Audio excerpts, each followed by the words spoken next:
ये आइलैंड मौत के आइलैंड के नाम से जाना जाता है। इस आइलैंड का नाम है पुबेग्लिया।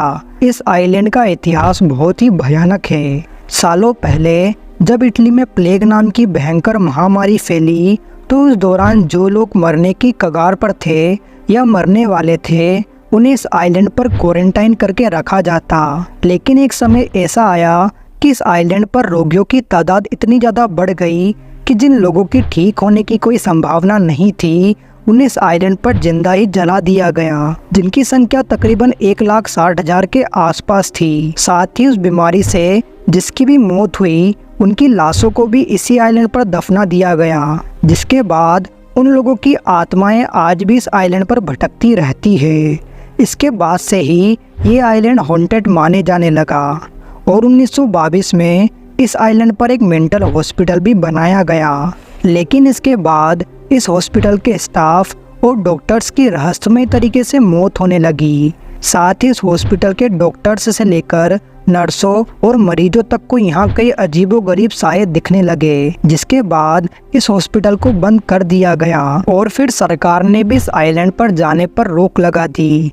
आज कोई मछुआरा भी इस आइलैंड में मछली पकड़ने नहीं जाता, क्योंकि उसके जाल में मछली की जगह लोगों की हड्डियां फंस जाती है। आज की इस वीडियो में आप इतिहास की कुछ ऐसी ही खौफनाक और रहस्यमय घटनाओं के बारे में जानोगे, इसलिए वीडियो को आखिर तक ज़रूर देखें। नंबर 1, इस तस्वीर में दिख रही महिला का नाम मेरी एन है, जो 31 अक्टूबर 1832 को इंग्लैंड के एक गाँव में जन्मी थी। उसके घर के आर्थिक हालात अच्छे नहीं थे। जब वो 16 साल की हुई तो उसने गांव से बाहर जाकर नर्सिंग की पढ़ाई पूरी की। उसके बाद साल 1852 में उसने विलियम मोरवे नाम के एक व्यक्ति से शादी कर ली।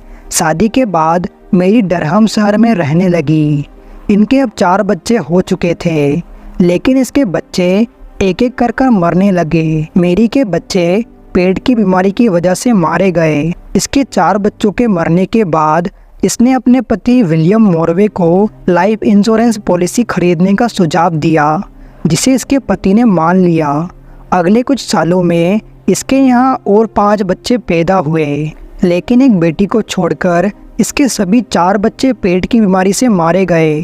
साल 1864 में इसके पति विलियम की भी पेट की बीमारी से मौत हो गई। पति विलियम की मौत के बाद मेरी को इंश्योरेंस के बहुत सारे पैसे मिले। इसके बाद मेरी ने इकलौती बची बेटी को अपनी माँ के हवाले कर दिया और वो एक हॉस्पिटल में नर्स की जॉब करने लगी। साल 1865 में उसने एक पेशेंट जॉर्ज वॉट से शादी कर ली, जो काफ़ी अमीर था।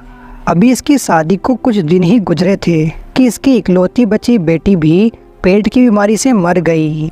इसके कुछ दिनों बाद इसने जॉर्ज को भी इंश्योरेंस पॉलिसी खरीदने की सलाह दी। जॉर्ज ने भी इसकी बात मान ली और इंश्योरेंस पॉलिसी खरीद ली। 1 साल बाद जॉर्ज की भी पेट की बीमारी से मौत हो गई। जॉर्ज के मरने के बाद मेरी को इंश्योरेंस कंपनी की ओर से अच्छी रकम हासिल हुई। इसके बाद मेरी अपने अगले शिकार की तरफ निकल पड़ी। इसने अब हाउसकीपर का काम शुरू किया।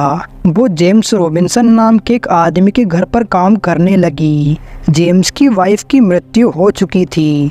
मेरी ने इसी बात का फ़ायदा उठाकर जेम्स से शादी कर ली, लेकिन इसके अगले 3 सालों में जेम्स के 3 बच्चों की एक एक करके मौत हो गई और कुछ वक्त बाद जेम्स की भी मृत्यु हो गई और इन सभी की मौत पेट की बीमारी की वजह से हुई थी। जिसके कुछ वक्त बाद मेरी ने एक और शादी कर ली। ये शादी उसने अपने एक दोस्त के भाई से की थी, जिसकी वाइफ की मृत्यु हो चुकी थी और उसके 2 बच्चे थे। इन बच्चों की देखभाल के लिए ही उसने मेरी से शादी की थी। अब इनकी शादी को कुछ समय गुजरा ही था कि इसने अपने पति फेगरेट को भी इंश्योरेंस पॉलिसी लेने को कहा। जिसके कुछ वक्त बाद इसके दोस्त, पति और एक बच्चे के भी मौत हो गई। अब इसका सिर्फ एक बेटा बचा था। इस दौरान इसके एक लवर जॉर्ज ने उसे शादी के लिए कहा, जिस पर मेरी ने उसे साफ इनकार कर दिया। मेरी ने जॉर्ज से कहा कि मैं अगर तुमसे शादी करूंगी तो मुझे फेगरेट के इंश्योरेंस के पैसे नहीं मिलेंगे, क्योंकि उसका एक बेटा अभी भी जिंदा है। उसकी ये बात सुनने के बाद जॉर्ज हैरान रह गया। उसे इस औरत पर शक होने लगा, इसलिए उसने मेरी पर नज़र रखना शुरू कर दी। कुछ समय बाद उसका वो बेटा भी मर गया और जब जॉर्ज ने हॉस्पिटल में जाकर इस मौत की जानकारी ली तो पता चला कि इसे जहर दिया गया था। जॉर्ज ने इस बात की खबर पुलिस को दे दी, जिसके बाद पुलिस ने मेरी को गिरफ्तार कर लिया गया। इस पर आरोप था कि ये महिला इंश्योरेंस के पैसे के लिए शादी करती और फिर अपने पति और बच्चों को जहर देकर मार देती। नंबर 2, इजिप्ट के हाथोर टेम्पल में एक बल्ब जैसी आकृति बनी हुई है, जिसको एक आदमी ने अपने हाथ में पकड़ा हुआ है। लेकिन हैरानी की बात है कि बल्ब का आविष्कार तो 1879 में हुआ था, तो फिर हजारों साल पहले ये बल्ब जैसी टेक्नोलॉजी कौन सी थी। दोस्तों, आज की इस वीडियो में बस इतना ही। अगर आपको ये वीडियो अच्छा लगा तो प्लीज़ वीडियो को लाइक करें और ऐसी ही वीडियो देखने के लिए हमारे चैनल को सब्सक्राइब